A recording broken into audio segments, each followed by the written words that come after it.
irmãos, dando continuidade ao às nossas pregações, usando como base, né, essa epístola, essa carta de João à igreja, eu quero falar um pouco hoje sobre as evidências morais que devem ser vistas nos filhos de Deus. As evidências que devem ser vistas no Filho de Deus. Meus irmãos, no capítulo 2, o apóstolo ele abriu a comparação entre os filhos de Deus e os ímpios, os não crentes, os que não fazem a vontade de Deus. Portanto, como a gente leu aqui no texto, você pode identificar: aquele que não faz a vontade de Deus não é filho de Deus. Aquele que pratica o pecado é filho do diabo. Então, no capítulo 2, ele abriu essa discussão, essa comparação, para criar uma identificação dos filhos de Deus, de que, de fato, os filhos de Deus são aqueles que permanecem no Evangelho, são aqueles que permanecem em Deus, mediante da circunstância, independente da situação. Os filhos de Deus são aqueles que permanecem. Ainda que ele também traga essa palavra duas vezes aqui nesse trecho que a gente falou sobre a permanência, mas hoje o foco não é sobre a instrução acerca da permanência, acerca da nossa constância dentro do Evangelho de Cristo, mas hoje é trazer esse comparativo para tornar visível essas evidências de quem é de fato filho de Deus. Bom, agora, então ele aponta para essa diferenciação usando as características morais, e vai falar do campo moral, do campo que está relacionado com a nossa conduta ética, com a nossa conduta moral, com as nossas decisões, com a nossa vida diária, com aquilo que nós fazemos e praticamos na nossa vida, que vai dizer que se de fato nós somos filhos de Deus. Porque para ser filho de Deus não é necessário simplesmente a pessoa receber o nome de filho de Deus. Não é um título que alguém possa auto-intitular. Não é algo que alguém recebe por costume, nasci dentro da igreja, eu sou filho de crente, então eu sou crente. Não, a gente sabe que não existe isso. Para ser filho de Deus é necessário nascer de novo, é necessário nascer do Espírito. Para ser filho de Deus é necessário demonstrar e deixar claro algumas evidências de que somos filhos de Deus. Então essas características morais dos verdadeiros filhos de Deus são evidências como algo que deve ser eminentemente visível e aparente na nossa vida. Algo que não pode ser oculto.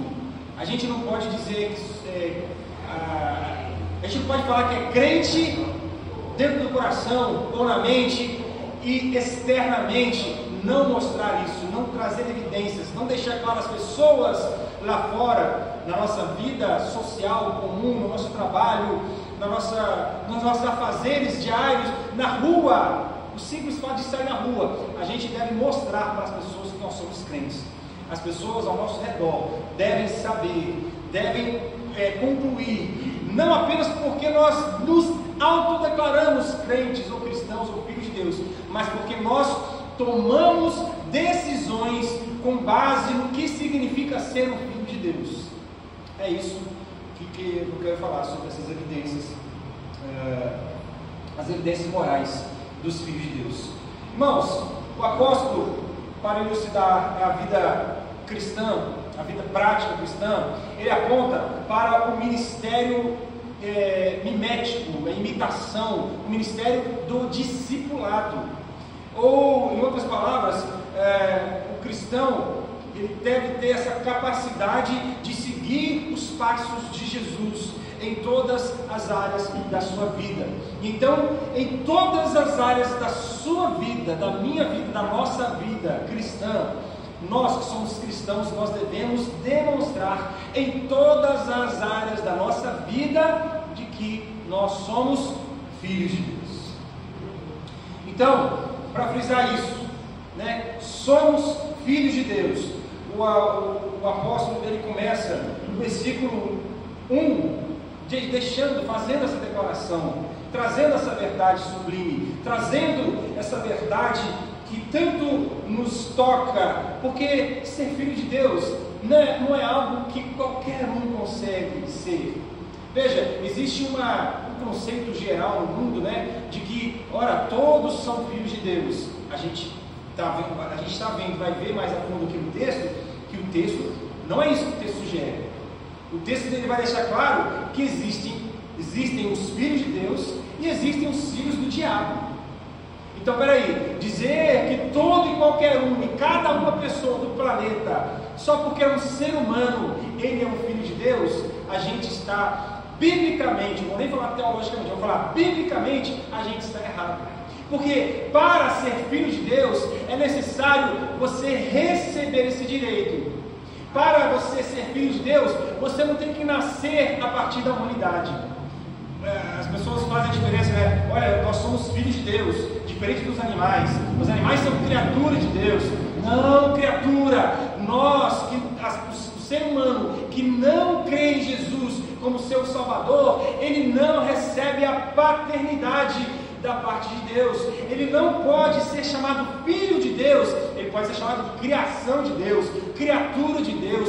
Ele pode ser chamado até a imagem e semelhança de Deus, mas filho de Deus só é aquele que recebe esse direito de ser. Você quer ver? Bote aí primeiro o Evangelho de João, capítulo 1, no versículo 12. Lá claramente o apóstolo ele diz que nós recebemos o direito. Era algo que nós não tínhamos, nós não possuíamos, nós não éramos, mas ao crermos em Cristo Jesus, contudo aos que o receberam quem? Jesus. Aqueles que receberam Cristo Jesus como seu Senhor, como seu Salvador, aos que creram no nome de Jesus, deu-lhes a autoridade, ou em outras versões, deu-lhes o direito de se tornarem filhos de Deus. Então, para ser filho de Deus, não basta nascer, não basta ser um ser humano. Para ser filho de Deus, precisa crer no Filho de Deus, precisa crer que no nome de Jesus, precisa reconhecer que somente em Jesus nós podemos ser salvos e sermos aceitos pelo Pai Celestial, que é o Deus que entregou Jesus para nos dar esse direito de nos tornarmos filhos de Deus. Então, o apóstolo, aí voltando para 1 João, o apóstolo ele começa a escrever aqui, e é claro, né, existe essa semelhança, esse conceito da paternidade está na mente do apóstolo. O apóstolo que escreveu o Evangelho de João é o mesmo que escreveu aqui 1º, 2º e 3º João. Então, a gente, como a gente viu, né, na primeira pregação, o capítulo 1 de 1 João, ele é muito parecido com o capítulo 1 do Evangelho de João, porque esse conceito permeou, esse conceito estava claramente na mente de João. E o que ele está falando aqui é sobre a paternidade, o direito de sermos filhos de Deus ao recebermos Cristo Jesus como nosso Salvador. Irmãos, então vejam o versículo 1. Ele diz: vejam como grande como é grande o amor que o Pai nos concedeu. E aí ele chama aqui a atenção para o amor de Deus. Que amor de Deus é esse? Ora, João 3,16, porque Deus amou o mundo de tal maneira, é um amor ímpar, um amor que nunca ninguém viu, nunca ninguém pensou em fazer um negócio desse. O Deus, ele enviou o seu Filho unigênito, ou seja, o próprio Deus, para morrer por aqueles que vacilaram contra o próprio Deus, para perdoar de forma gratuita, sem a gente nada fazer por merecer. Ele enviou o próprio Deus para morrer a nossa morte, levar a nossa culpa, receber o Deus Santo que nunca pecou. Ele se tornou pecado porque ele assumiu a nossa culpa. Então, essa é a expressão do amor de Deus. Ele diz: Vejam como é grande o amor do Pai. O amor do Pai que entrega. O amor do Pai que ele não mede o esforço para nos salvar. O Pai, o Deus grandioso, o Deus Pai Celestial, Ele entregou o seu tudo para que nós pudéssemos também dar o nosso tudo para Ele, dar a nossa vida para Ele, dar os nossos dias para Ele, entregarmos totalmente a Ele, dizendo: Senhor, antes eu reconheço, eu era órfão, eu estava sozinho, perambulando nesse mundo, eu não tinha ninguém, eu não tinha família, eu não tinha destino, eu não sabia de onde eu vim, e muito menos para onde eu vou, mas agora eu sei de onde eu vim, eu sei que o pecado me tirou do norte, desconfigurou a minha vida, mas eu sei que agora em Cristo Jesus eu posso ser reenxertado, eu posso ser adotado, eu posso ser aceito por Deus Pai. Aleluia. Bom, irmãos, então essa paternidade, esse fato de sermos filhos de Deus não é algo que a gente conquista, mas é algo que é concedido a nós. Porque vejam como é grande o amor que o Pai nos concedeu, o amor que Deus nos deu, que é o que? Sermos chamados de filhos de Deus. Gente, a gente não tinha esse direito de chamar para Deus, olhar para os céus e falar: Pai Celestial. Não, a gente deveria ter que reconhecer Ele, o Criador, olhar para o céu e falar: ó, Criador dos céus. Mas agora a gente tem um relacionamento mais íntimo com Deus. Enquanto muitas pessoas que ainda não se tornaram filhos de Deus, elas podem ainda, de certa maneira, ter uma epifania, ou ter de um relance reconhecer que Deus é o Criador, mas ainda assim não sendo suficiente para as pessoas não se renderem. A gente pode olhar para os céus e falar: lá está o nosso Pai. Não apenas aquele que me criou, não apenas aquele que criou os céus e a terra, mas aquele que é o meu Pai, aquele que me adotou, aquele que me chamou como filho. A história da mulher, da cura da mulher que tinha fluxo de sangue, é muito peculiar nesse sentido, porque a vida daquela mulher era uma vida separada por causa da sua enfermidade. Ela tinha que estar afastada da sociedade. Ela sequer podia ser chamada filha de Deus, porque ela não era nem aceita no clube social dos religiosos de Israel. Ela era desprezada. Mas o que Jesus falou para ela? Filha, filha. Jesus deu um nome para ela. Jesus tirou aquela situação social horrorosa que ela estava vivendo e Jesus deu um título sublime e maravilhoso. Jesus chamou-a de filha. Jesus podia ter falado: serva minha, vai, a tua fé te salvou. Ele disse: filha, a tua fé te salvou. Meus irmãos, é maravilhoso reconhecermos que nós somos filhos de Deus. É extremamente necessário a gente olhar para esse fato e nos debruçarmos e nos derretermos em amor a Deus, porque nós estamos num nível muito seleto, nós estamos num nível de sermos chamados filhos de Deus.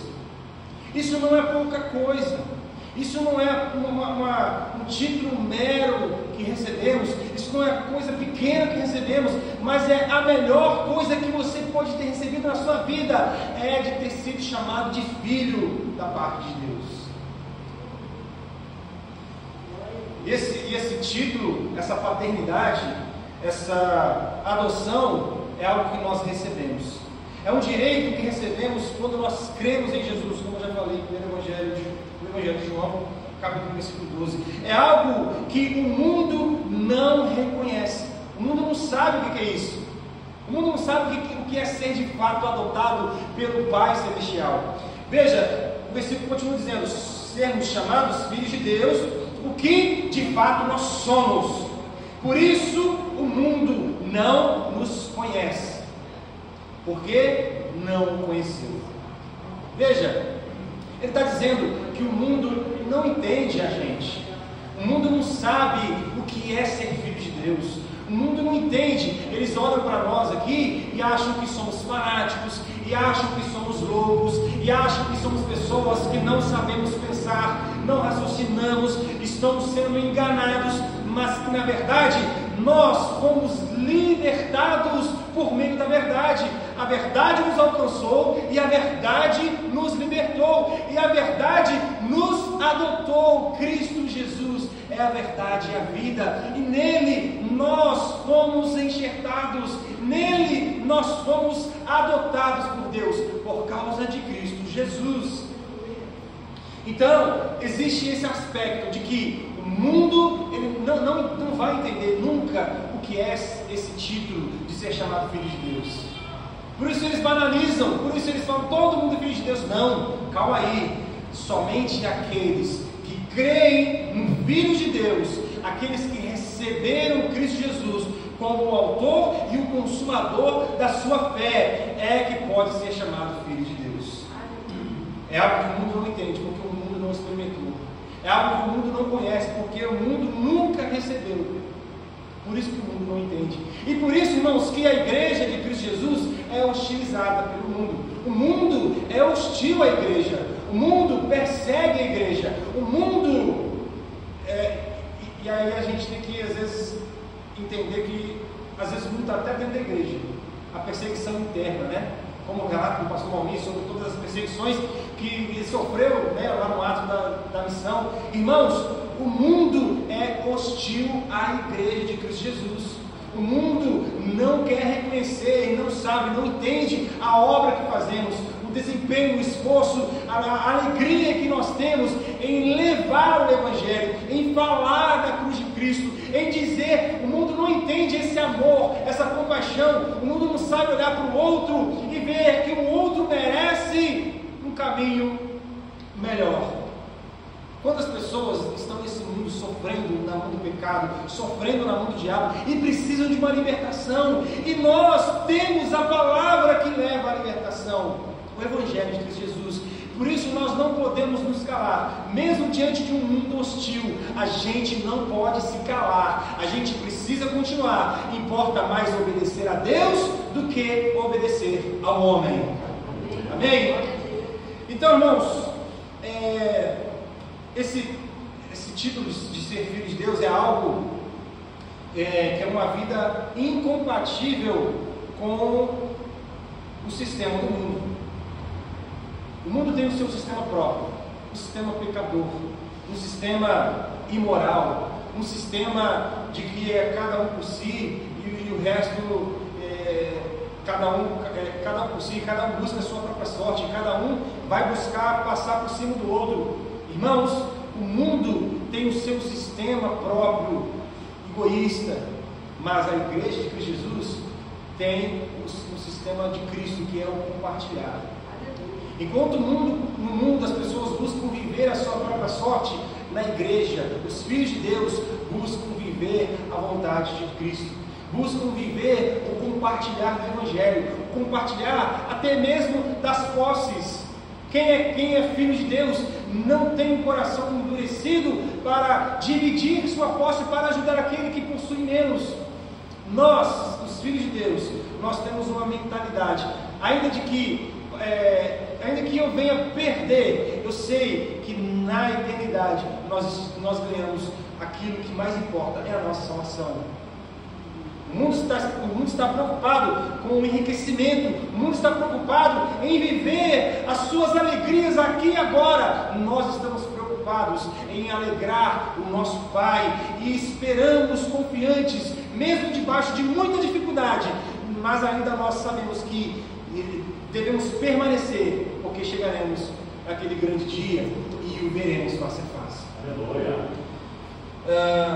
Então, irmãos, o ser chamado filho de Deus é uma ação, esse título que nós recebemos é uma ação graciosa de Deus, que nos tornar filhos por meio da adoção, filhos por meio de sermos enxertados na videira que é Cristo. Nós somos filhos de Deus. Engraçado que a palavra no original, no grego, a palavra que o apóstolo emprega aqui nesse texto é uma palavra diferente que o apóstolo Paulo emprega quando ele faz quando ele diz que nós somos filhos de Deus.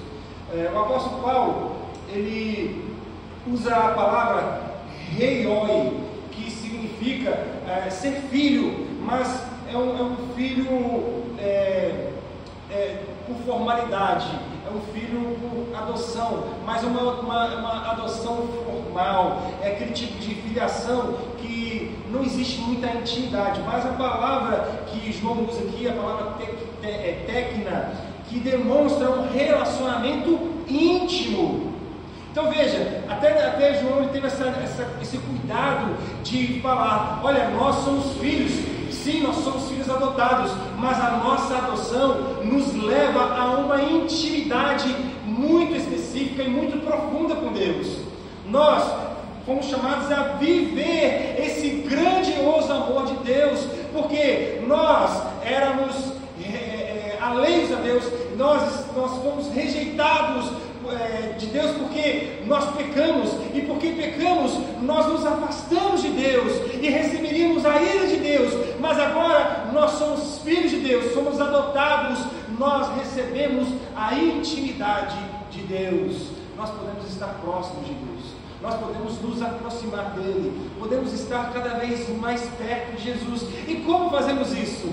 Imitando os passos de Jesus, fazendo o que Jesus fez, amando da maneira que Jesus amou, vivendo uma vida nesse mundo, nos afastando das coisas que nos afastam de Deus, nos afastando do pecado, nos afastando da prática do pecado, nos afastando do sistema do mundo, para nos aproximarmos da salvação que é em Cristo Jesus. Meus irmãos, os filhos de Deus têm uma esperança inabalável. Os filhos de Deus têm uma esperança inabalável acerca do futuro. Veja o versículo 2. O versículo 2 ele diz: amados, agora somos filhos de Deus. Ele está afirmando, agora, nós já somos, mas ainda não se manifestou o que haveremos de ser. Existe algo muito maior para nós, reservado no futuro.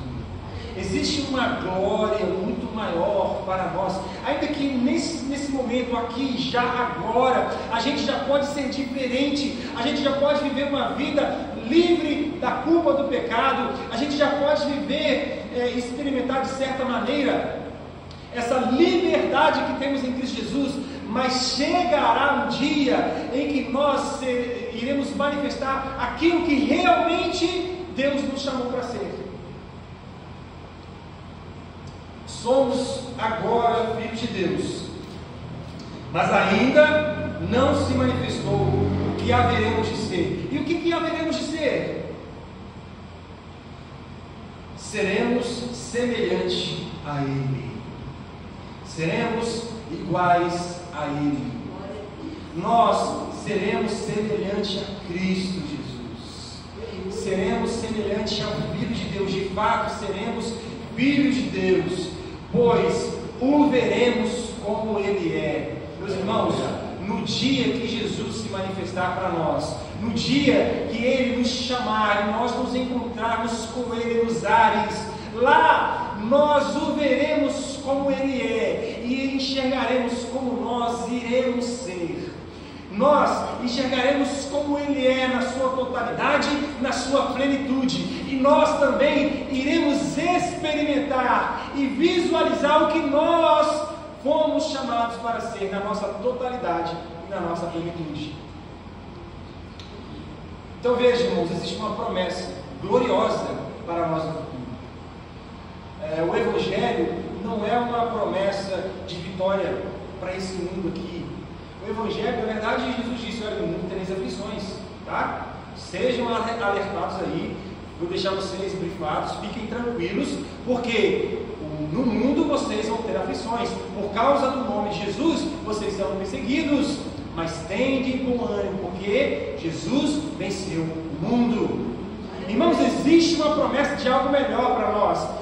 Se já é glorioso, se já é delicioso viver uma vida com Cristo aqui, mesmo envolvido nesse mundo de dor, de sofrimento, de angústia, imagina que glória insuperável e incalculável será aquele dia que o veremos face a face, que o enxergaremos como Ele é, e Ele irá nos mostrar para que Ele nos chamou. Seremos transformados. Obviamente estou falando aqui da glorificação do nosso corpo, da glorificação da nossa vida por completo. Nós iremos receber um corpo incorruptível, tal como é o corpo de Cristo Jesus. Meus irmãos, bom, somos filhos de Deus hoje. Ainda não se manifestou o que realmente seremos na eternidade, mas seremos a imagem de Cristo Jesus. Você quer ver um texto que fala sobre isso? Romanos 8, 29. Vamos ler Romanos 8, 29.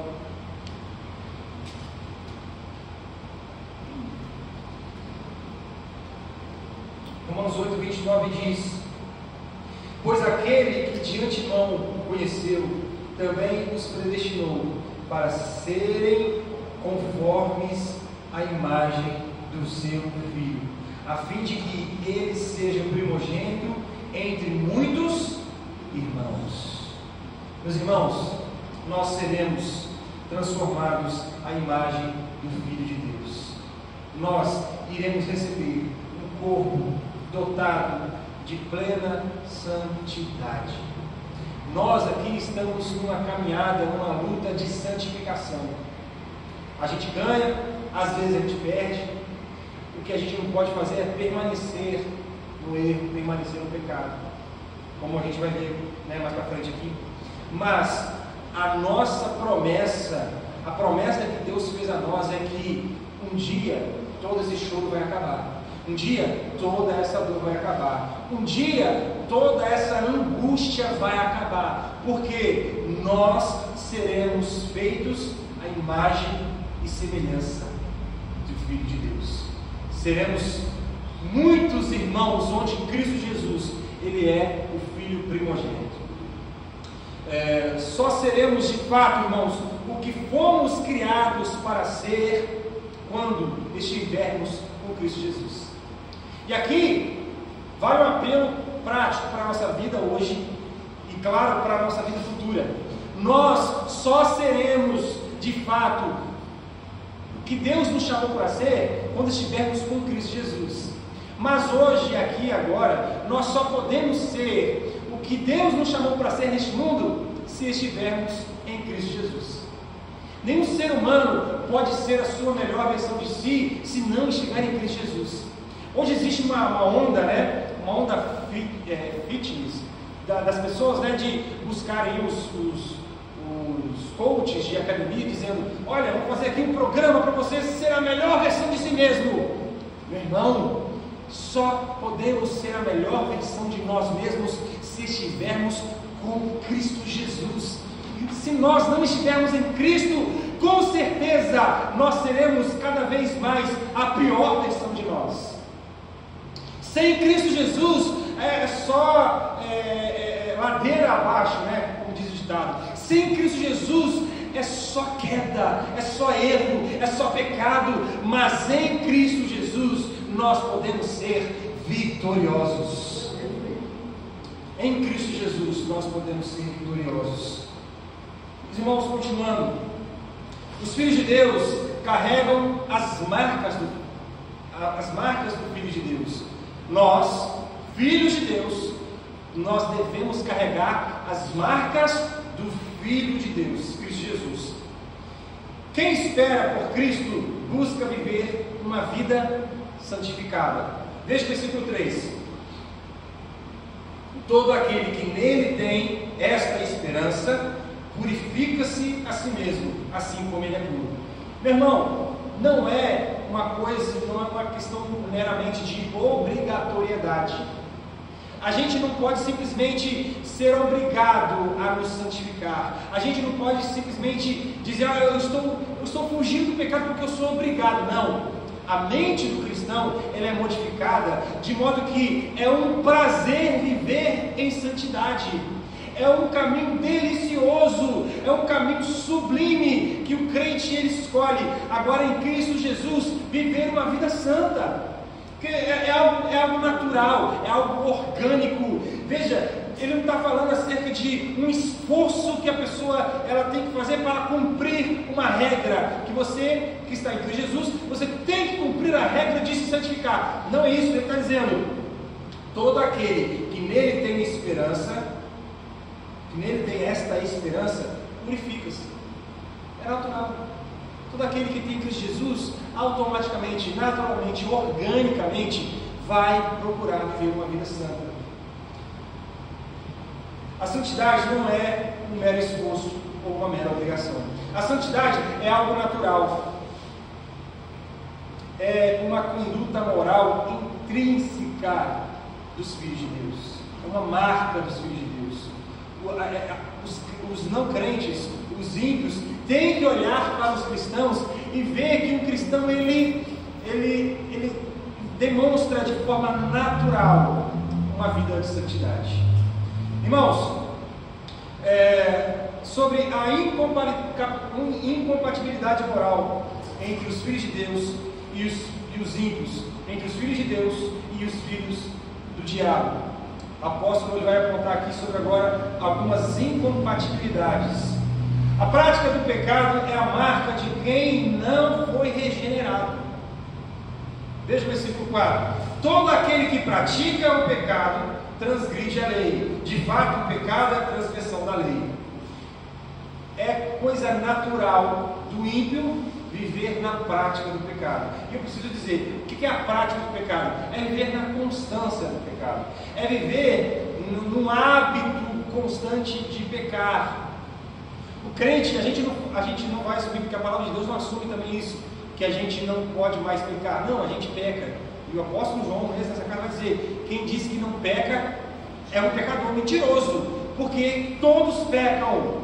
Mas nós sabemos que temos um diferencial. Nós temos um Cristo, um advogado, junto ao Pai, para interceder as nossas causas. O crente, ele peca como um acidente, ele peca porque ele foi surpreendido. Mas o crente, ele não é igual ao ímpio, que vive na constância, que vive num relacionamento com o pecado.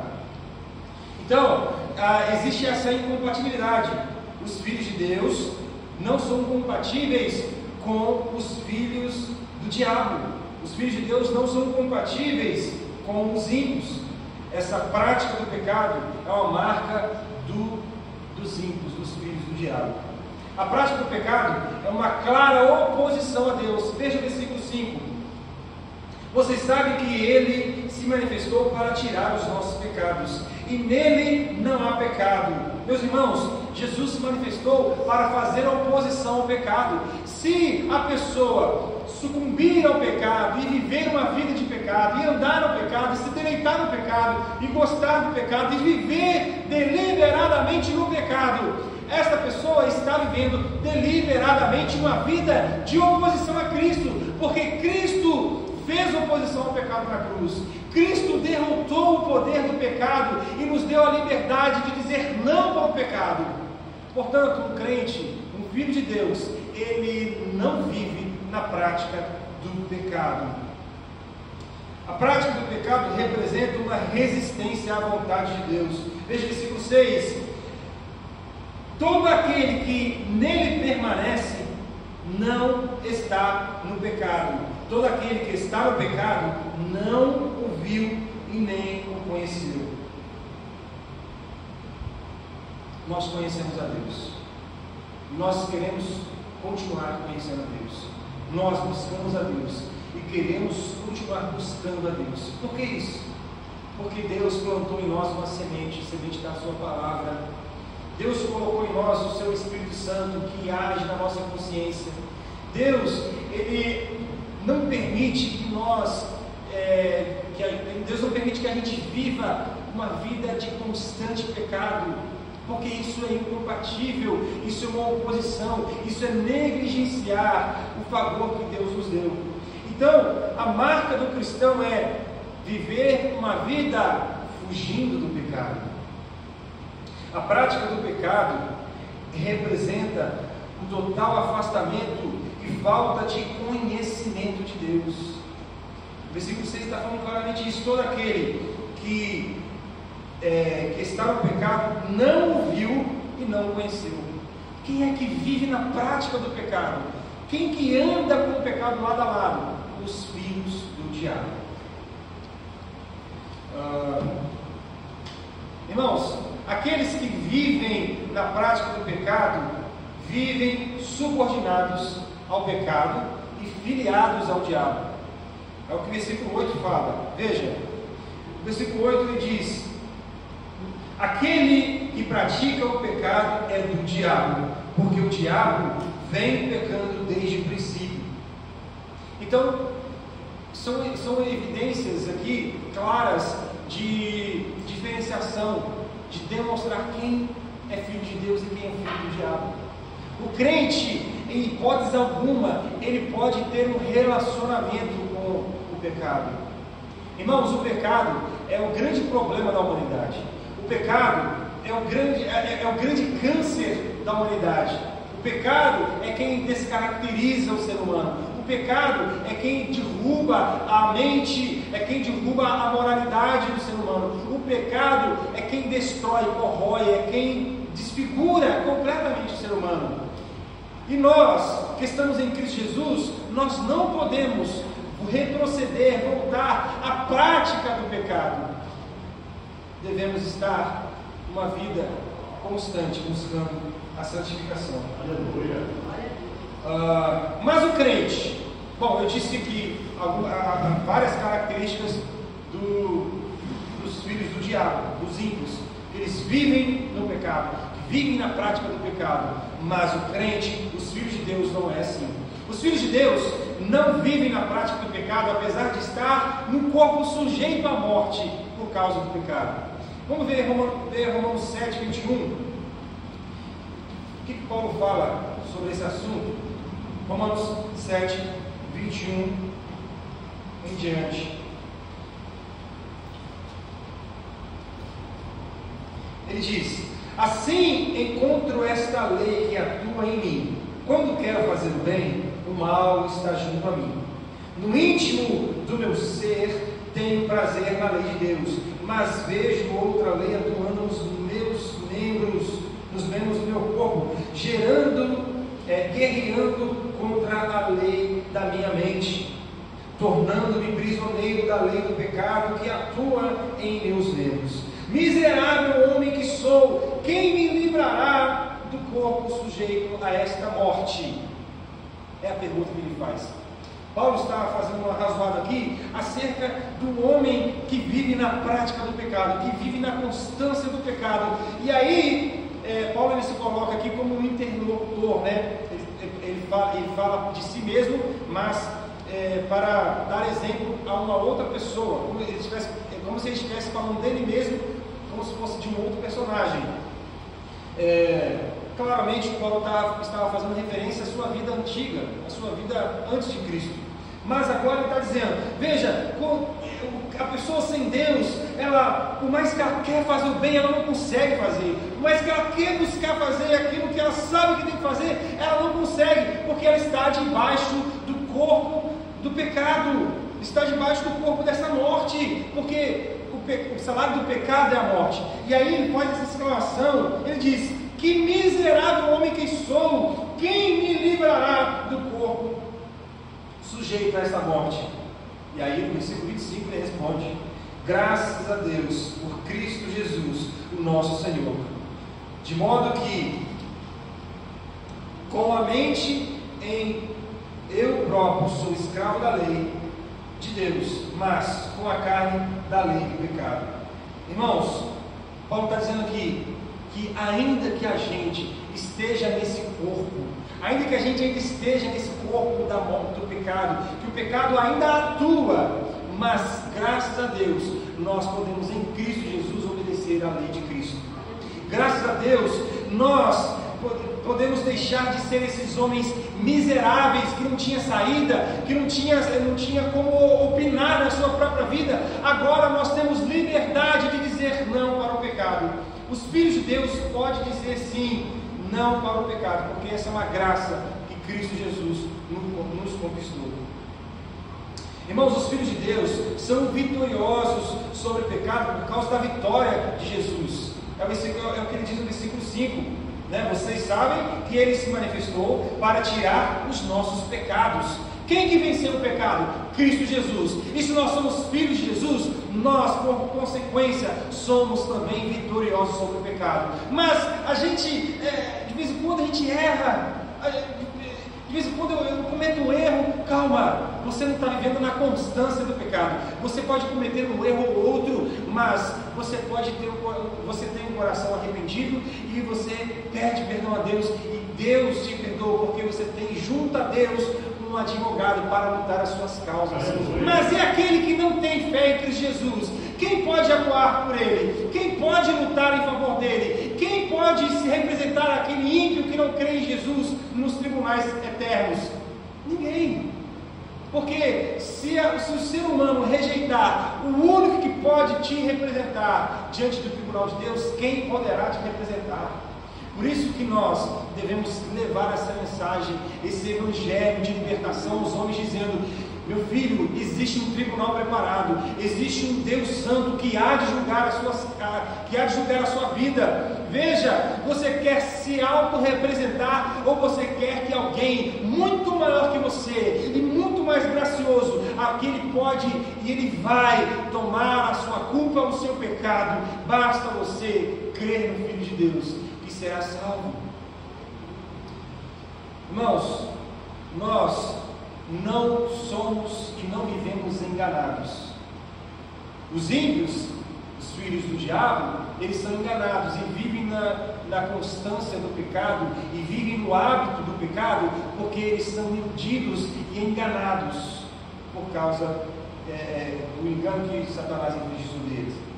Mas os filhos de Deus não são enganados, pois confiam na obra perfeita de Jesus. Veja o versículo 7: filhinhos, não deixem que ninguém os engane. Aquele que pratica a justiça é justo, assim como ele é justo.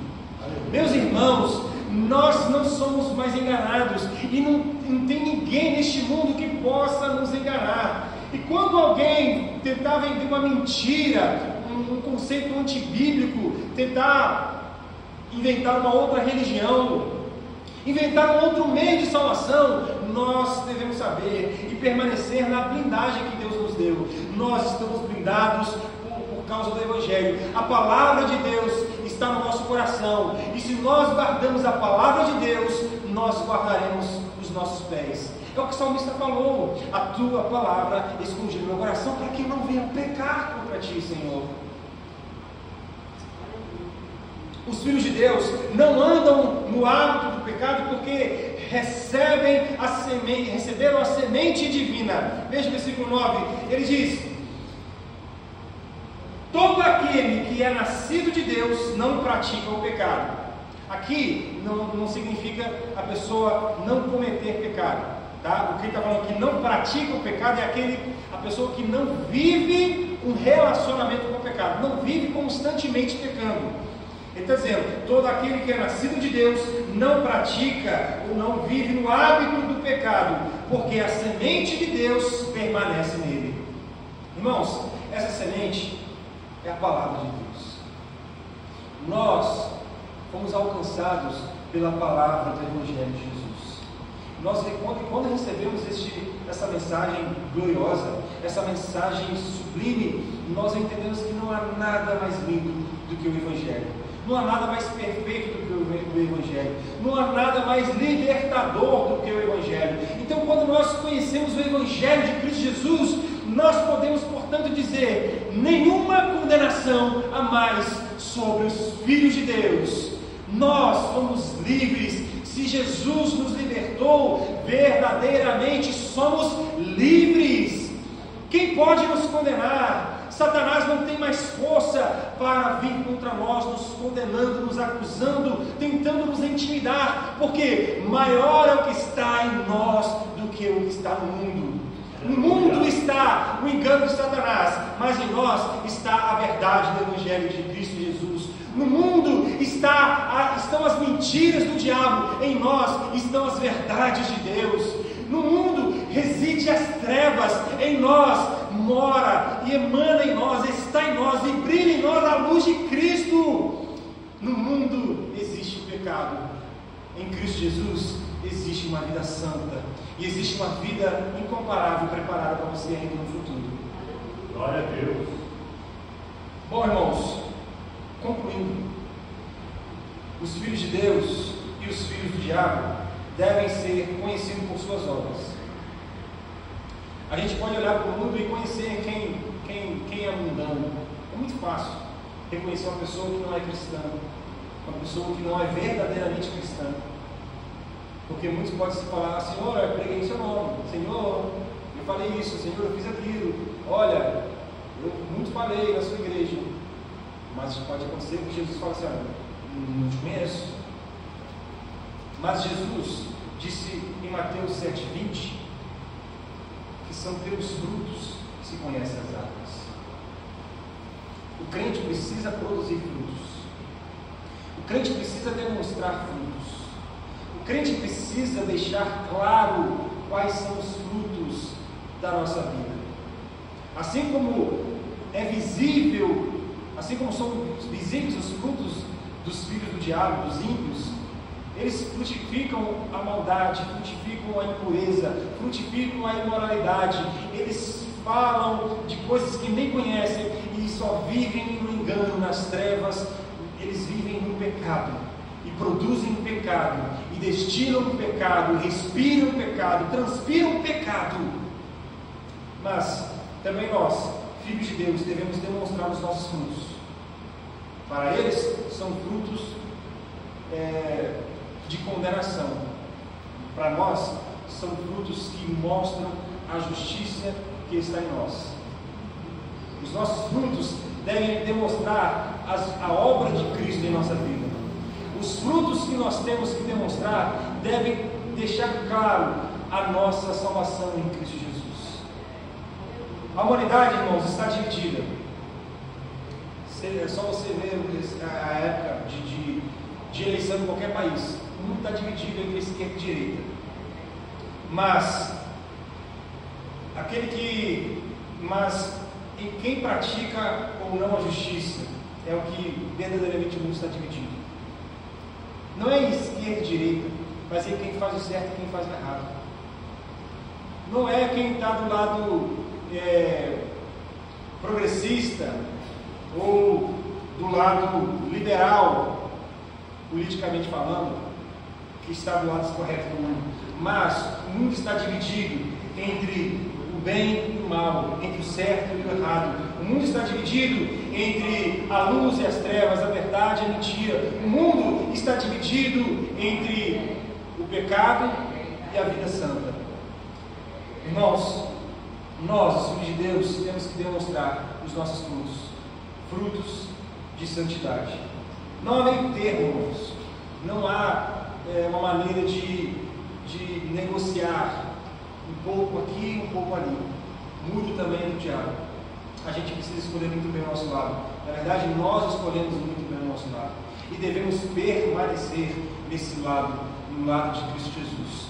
Veja o versículo 10. Desta forma sabemos quem são os filhos de Deus e quem são os filhos do diabo.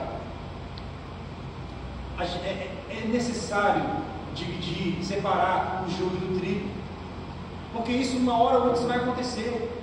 Querendo ou não, chegará o dia em que o joio será retirado do meio do trigo.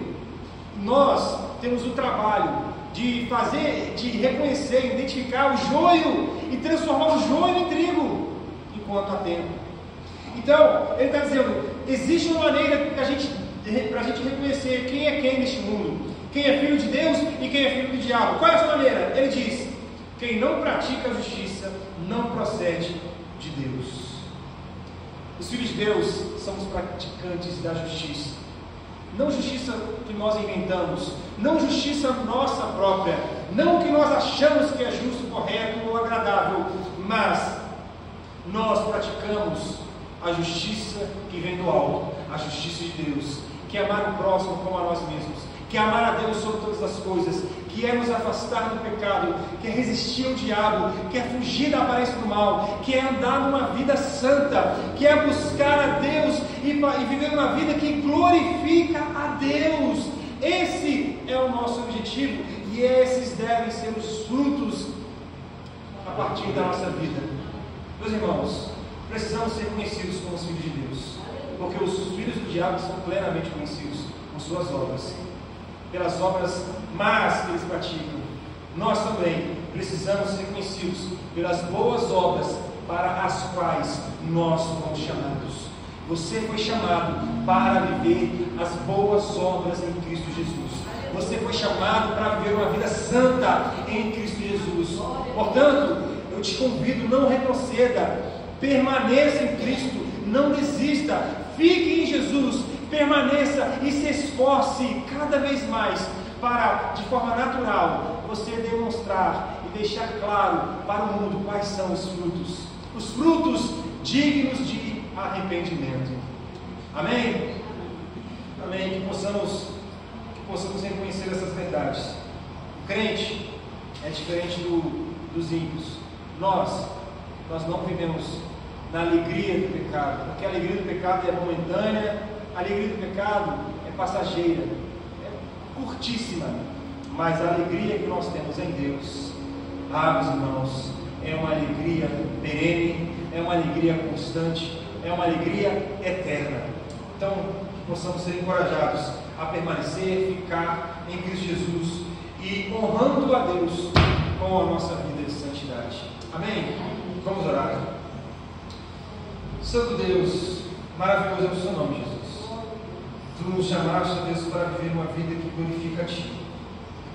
É assim que nós reconhecemos quem é neste mundo, quem pratica a justiça. O Senhor nos chamou para viver caminhos retos, para andar em veredas direitas. O Senhor nos chamou para viver uma vida santa, diferente daquela vida pecaminosa, aquela vida, Senhor, ímpia que vivíamos, essa vida que o mundo tanto prega, essa vida que as pessoas tentam glamorizar, essa vida que as pessoas tentam colocar como uma vida boa, mas é uma vida passageira, é uma vida transitória, é uma vida fraca, que não tem valor nenhum para a eternidade. Ó Deus, nós estamos assegurados em Ti, porque sabemos que por meio das Suas obras, nós podemos também fazer boas obras.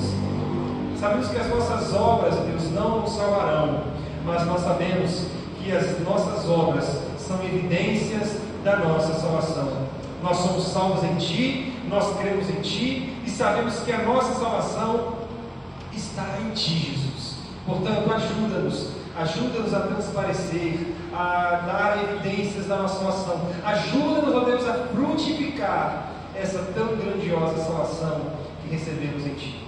Ó Deus, que possamos reconhecer quem é quem neste mundo e que possamos trazer e possamos dar as evidências, as marcas da nossa salvação. Nós não queremos esconder aquilo que nós somos.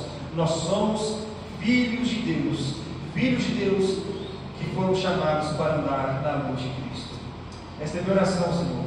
Assegura o Teu povo, conforta o Teu povo, dê condições ao Teu povo de permanecerem até o final, firmes e fiéis a Ti, Senhor, até o último dia. É o que eu Te peço e Te agradeço, sabendo que o Senhor ouve a nossa oração e nos dá a condição de viver nessa vida, viver uma vida santa para Ti. Amém. Amém, Jesus.